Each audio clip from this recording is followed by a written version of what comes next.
Welcome to my 2023 review. Jupiter is the first mover of the year and changes house and sign, moves out of Pisces into Aries, and that's your 11th house. So there's a concentration of energy, of growth, of expansion in that 11th house area for you. This is the area of networking. This is the area of groups. So it may be a time when you want to join a group or get involved with some humanitarian projects. Also, with Jupiter in this position, it's going to give you a boost of confidence, especially with dealing with friends and group activities. Jupiter expands everything it touches, so it's also a good time to develop your dreams. Think big, dream big. Set new ideas and set new goals for the coming year. On the 9th of January, the Black Moon changes house and sign, moves into Leo and into your 3rd house. Now the Black Moon, as we know, governs the shadow side, and wherever she is, she casts a shadow. And so that means life has to be recreated in that area. And for you, the 3rd house, life has to be created regarding communication and your thoughts and your attitude. So this is what you need to work on for the coming months. Now, with the Black Moon being in Leo, it can bring the ego to some kind of arrogance or some kind of boastfulness, which has to be curtailed. And also, it could be that you are told that you're being selfish. Well, maybe you are, but you need to examine these things. You need to examine why this is happening. You need to bring the shadow side into the personality rather than keep it as a separate entity. The shadow side, as Jung said, can come out at times of stress or under the influence of alcohol or drugs, and it can be all of a sudden. It can suddenly rear its ugly head, and that's when it can cause problems. So best to get to grips with it and incorporate it into your being. Acknowledge that you have a shadow side and that there are things there that maybe shouldn't be shown to others. On the 13th of January, Mars goes direct in your sign and in your 1st house. So this will give you a big boost of energy and commitment to get things done and to use that energy wisely. On the 23rd, we have Uranus going direct, and then we have a period when all the planets will be going forward. And this is great because you can harness the energy, use the energy well. Uranus in that 12th house, you may have had a bit of a rest recently, but it may be increasingly difficult to sleep again because your mind will be buzzing and you'll have so many thoughts going on coming through the unconscious from Uranus in that position. We have 2 big planets moving sign and house in March. First, Saturn on the 7th is moving into your 10th house of career. This is Pisces. So this is going to bring opportunities and structure into your career path. Also, there could be an opportunity now to take authority or to take some kind of advancement that gives you some prestige or some advantage. It will also do wonders for your public standing. Then the other big mover is Pluto. Pluto's moving into your 9th house and Aquarius. Now, Pluto in the 9th house will help transform your life through either travel or through learning, expanding and growing. It's a great period of time for you. On the 20th of April, we have our first of 4 eclipses this year. Now this year, because the moon's nodes are changing signs, they're all in different signs and they'll be in different houses for you. So the first one on the 20th and then the second one on the 5th of the 5th are both belonging to the same series.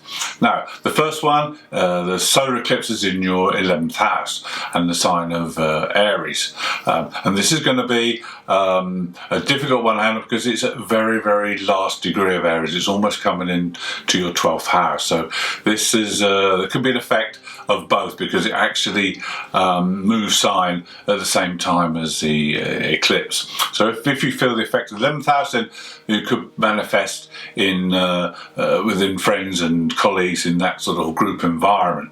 Now this eclipse series is renowned for bringing out sexual energy, passion and lust, and it's a very sensual family of eclipses. So this, you just need to be aware of this because this could manifest in the group or friendships or that kind of colleague scenario, so you may be suddenly attracted to someone in those areas. Now, if it manifests in the 12th house, which it may well do, then it'll be in your mind, it'll be in your unconscious, it'll be a fantasy that you imagine. Then the one on the 5th is in Scorpio. This again is going to be very intense, very passionate, and it's in the opposite sign of the 5th house. Now this is the house of romance, the house of love affairs. So again, there's a lot of passion and desire there in that area. Around your birthday, things will start to quieten down because we have Jupiter changing sign, moving into Taurus, and this is your 12th house. So it'll work more on the unconscious level. It won't be as noticeable benefits. Then on the 18th of June, we have Saturn going retrograde. So again, this will slow things down in that career area, but still keep plugging at it, keep working away.